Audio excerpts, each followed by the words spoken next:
Yes, ma'am. Actually, I'm sure we would be expecting a lot of questions now because what you showcased in your presentation and in your session was a quite strategic step-by-step approach, but it was not very, how do I say, it was not very conventional as well. It was not something that you could just read. We can understand that it was drawn from a lot of trial and error that you might have observed, probably experienced as well, and it was something that I think to in a certain part, I felt like yes, this makes so much sense. Yes, this is so obvious, but then at the same time, it is so difficult to imbibe those qualities. Like how you said, lead with humility, maintain your vision. I mean, yes, there's a goal. Of course, we have to carry forward with that. But then, when obstacles keep coming in and so many problems keep coming in, we sort of keep modifying the goals and our vision. And I think staying true to ourselves and our mission is something that is something that I could take away from what you have just said. So I'll just like to open the platform to the audience, and the thing is that you can use the chat box, you can use the activity section like always to post forward your question, and I'm sure Miss McKenzie would love to answer them. We have had some feedback, which says that yes, it was quite a great session, and you can also see it in the comments. So quite a great session, and the situation in India, they compared, people were able to relate their own experiences, over here in this continent. It's an entire different continent, in an entire different hemisphere, if I could say, and still people are able to, relate and understand, draw comparisons from what you were saying, and supplement it with their own experiences. I think that is quite good.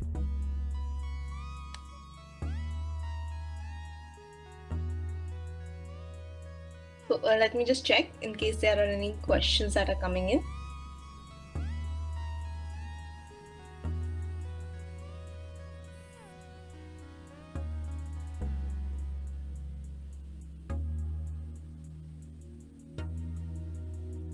All right. I think they'll be posting it anytime soon. Meanwhile, ma'am, I actually have a question of my own, if you don't mind, and I hope the participant doesn't mind as well. Like I said that, you said that there would be challenges, but maintain your vision.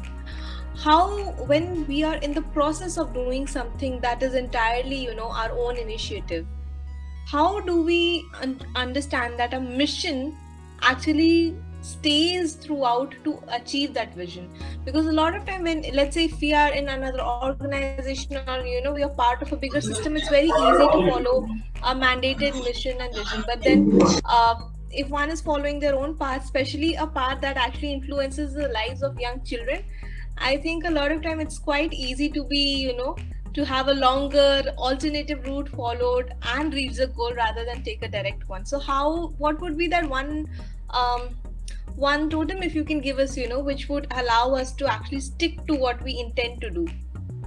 Because the times keep changing. So yeah, they certainly do. And I guess that's the benefit of sort of being emergent and very responsive. So if you're quite rigid and you're needing certainty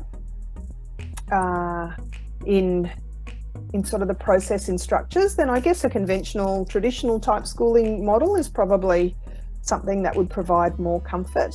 I think you're right about, like we're working with young people and, and if we're doing something different and new, how do we know that this is going to be the right thing for them going forward and into the future, when the future is so changeable?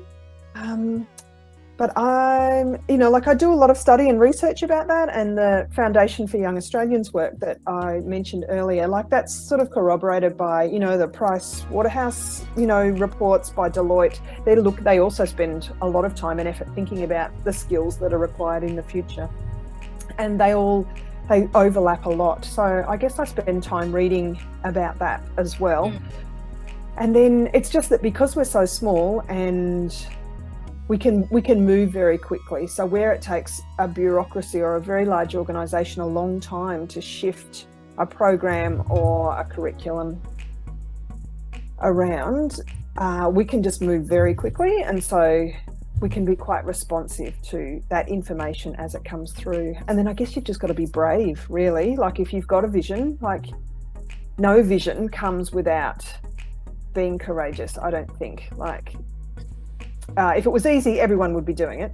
Correct. And the easy comes from when it doesn't require much of you. So there's the working hard part, but there's also the taking a chance and taking risks as well. And so if you do small steps and don't get too radical. So I didn't start being super radical. I just started with small steps, and then as my confidence built, as I saw how the kids were responding, it gave me courage to move further out, I guess, and do more adventurous type of things.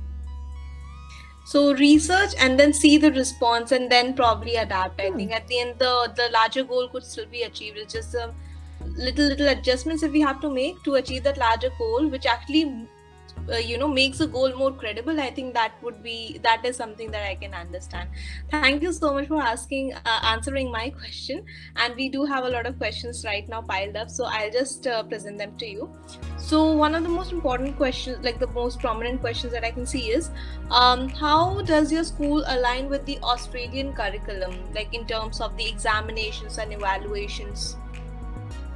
Yes, so we actually follow the Victorian curriculum, which is pretty similar to the Australian curriculum, and it's a state mandated curriculum. So we follow those. We still provide academic reports based on sort of levels of, that the government would expect the students to be at, but we don't spend a lot of time testing students. I guess that doesn't match well with our particular model and philosophy, I guess, is that because when you start doing testing, then a lot of your work starts being focused on being ready and prepared for the test, and that works at cross purposes. That gives a different message, I guess, to often that relaxed sort of nature of the school experience that we want our children to have, which may be different for you guys when for some of the schools there will be much more focused on academic progress. And it's not that we're not interested in that. Like, I want the children to develop academically, but it's just not our number one priority.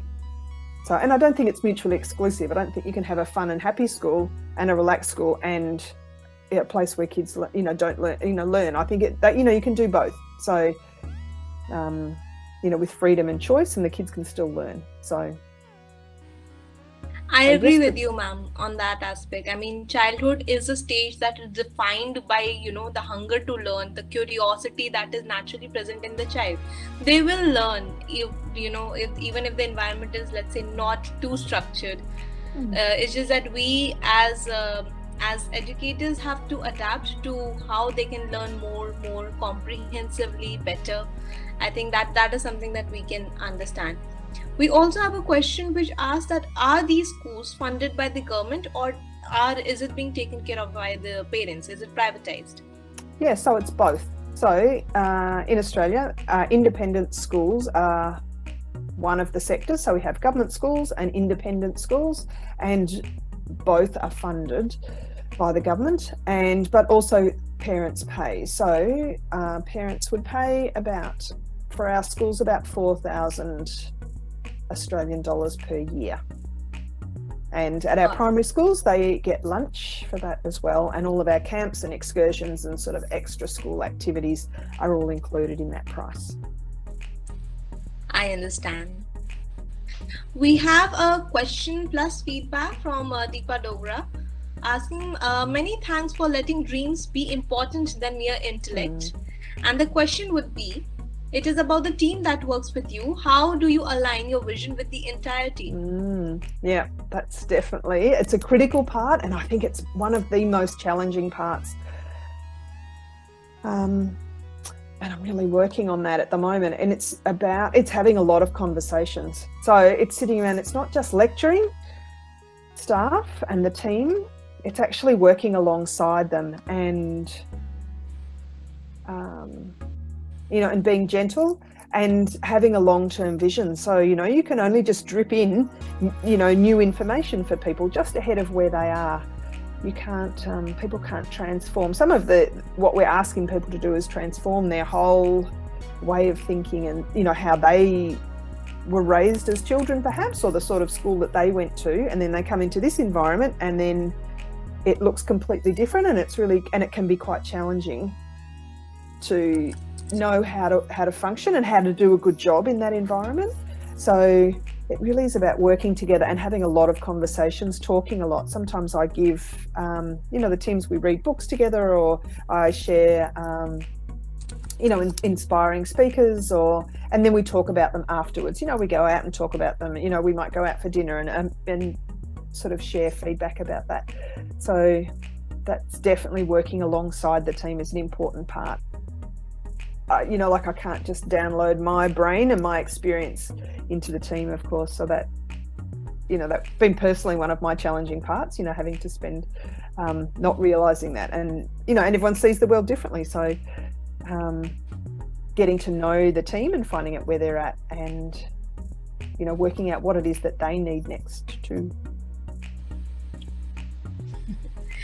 I think that was a very, very valid question that you answered, because I think, yes, it is always good to have an entrepreneur who is a job creator, but then we are talking about you as an edupreneur, who is a job creator as well, in the education industry. So it just magnifies the impact that one does when they start a school, the foundations they lay.